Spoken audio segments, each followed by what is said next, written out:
Dans ma tête, une nouvelle création est en train de naître. Elle représentera probablement le plus grand budget de toute ma vie. Ma troisième maison. Être dans un processus créatif n'est pas toujours bien compris parce que trois formes de pensée entrent en compétition. Il y a la pensée conceptuelle exubérante qui ne demande qu'à s'exprimer et parfois même dans la démesure. Il y a la pensée concrète qui intervient à tout bout de champ pour freiner l'exubérance, la ramener à la raison, à la réalisation matérielle et financière possible. Et il y a la partie jugeante, la plus insidieuse, celle qui vous fait douter de vous-même et vous afflige du regard des autres. Alors on tourne en rond et on finit par se démotiver. Bof. C'est comme pour l'écriture. Lâcher prise pour faire sortir tout ce qu'il y a au fond de soi, sans se préoccuper dans l'instant des fautes d'orthographe ou des fautes de grammaire. Et surtout sans se mettre à la place du lecteur éventuel qui va analyser votre prose. Alors je me suis lâchée en laissant ma main s'exprimer dans des dessins mais qui ne redoutaient pas l'utopie. Ce fut exaltant, délirant. Parce qu'à l'époque, on était en plein avènement des maisons préfabriquées clés sur porte ou des fermettes à restaurer. Je me sentais au-dessus des conventions. Je risquais de me casser la gueule, mais le plaisir était tellement grand que j'évitais de me poser les questions inutiles. Prenant comme critère la verticalité, j'ai imaginé un volume structuré par des axes présents sur deux niveaux, qui se prolongeraient comme des racines dans le sol, et seraient accompagnés d'un filet d'eau en cascade. Alors pour rassembler l'ensemble du bâtiment, je souhaitais le ceindre d'une rive en inox polymiroir. Souvenir de ma visite à la Géode de Paris. Et pour alléger le volume, j'imaginais des vitres miroirs sur les deux niveaux. Le ciel s'y reflétant provoquerait une illusion de plein et de vide. Ce fut refusé. Les prescriptions urbanistiques interdisaient les matériaux brillants. Alors je me suis lancée dans la recherche opposée, l'horizontalité. L'horizontalité basée sur des tentes berbères, bien implantées, encerclant le point attractif de l'habitation, c'est-à-dire la piscine et le jardin. Je voulais donner l'impression d'une force reliée à la terre, obtenue par des toits organisés en voilure et ancrés dans le sol par des pieux obliques, maintenus par des cordages en acier prérouillé. Grandiose!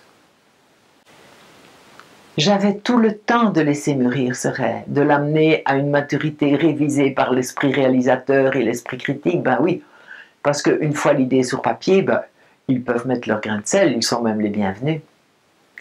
Mais il me fallait d'abord réunir l'argent nécessaire en vendant les immeubles achetés par mes parents.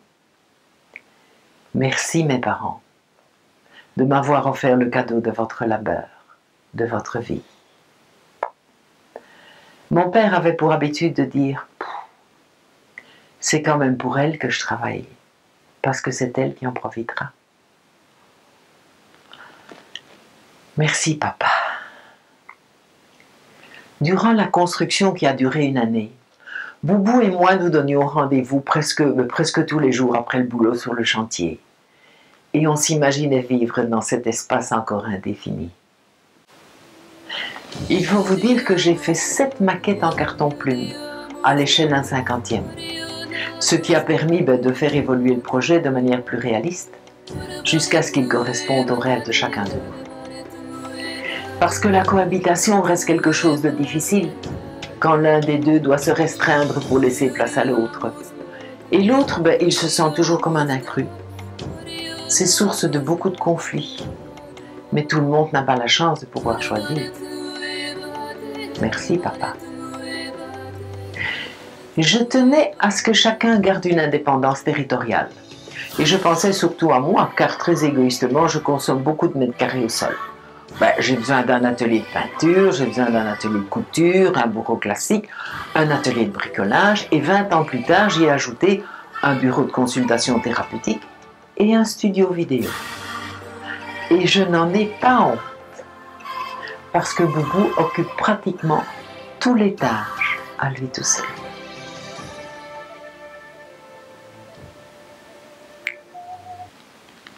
Puis vinrent les congés du bâtiment.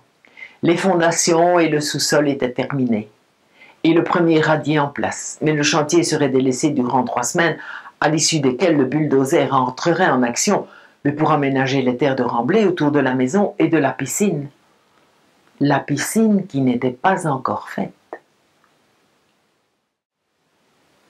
Par économie, j'avais décidé de la faire moi-même, étant donné que c'était la 3e fois que je m'attelais à la tâche.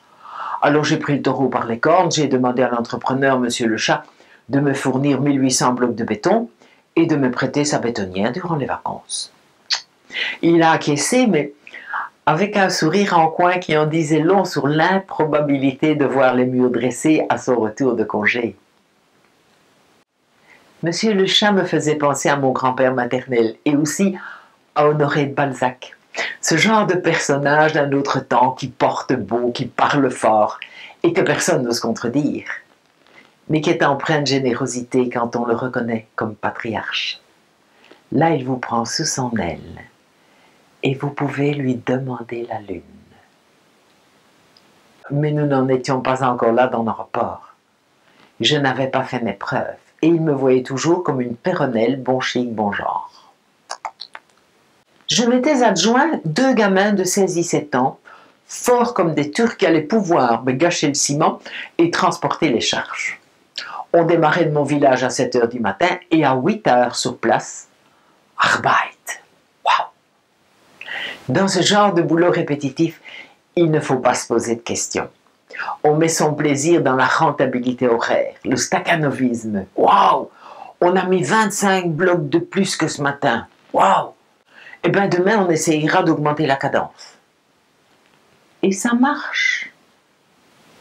Alors, à la reprise du chantier après les vacances du bâtiment, l'équipe était stupéfaite et particulièrement monsieur le chat, auprès duquel je venais de gagner mes lettres de noblesse. Parce qu'en plus des 1800 blocs posés, 100 mètres de tuyauterie sous pression étaient raccordés et enfouis dans le sol à 2 mètres de profondeur. Le bulle pouvait entrer en action. 6 mois plus tard, en février, durant le congé du carnaval, je suis venu passer mes 8 jours de vacances en compagnie d'un grutier, dans le but de modeler le terrain à ma convenance, parce qu'il était hors de question qu'on embarque les terres de fondation pour rendre le terrain plat. Ah non! Moi, je voulais créer une oasis protégée par des remblais qui m'isolerait des voisins, du vent et des bruits. Mais aller faire comprendre cela à un homme qui mesure tout en tonnes et en terrain extra plat. Alors j'ai décidé qu'on allait œuvrer ensemble, lui dans sa grue et moi dans mes bottes, sur les monticules de terre. Il a plu pendant 8 jours, mais il n'était pas question de se faire intimider par la météo. Cela doit être terminé fin de semaine ou jamais. Alors en catastrophe, j'ai malaxé une dizaine de tranches de pain pour obtenir une sorte de pâte à modeler. Et sous le couvercle d'une boîte de chaussures, j'ai tracé le plan du terrain et j'ai modelé avec le pain ce que je voulais obtenir comme résultat. Eh bien, on s'est tout de suite compris, le grutier et moi. Lui remplissait sa benne et moi je lui disais « ici ».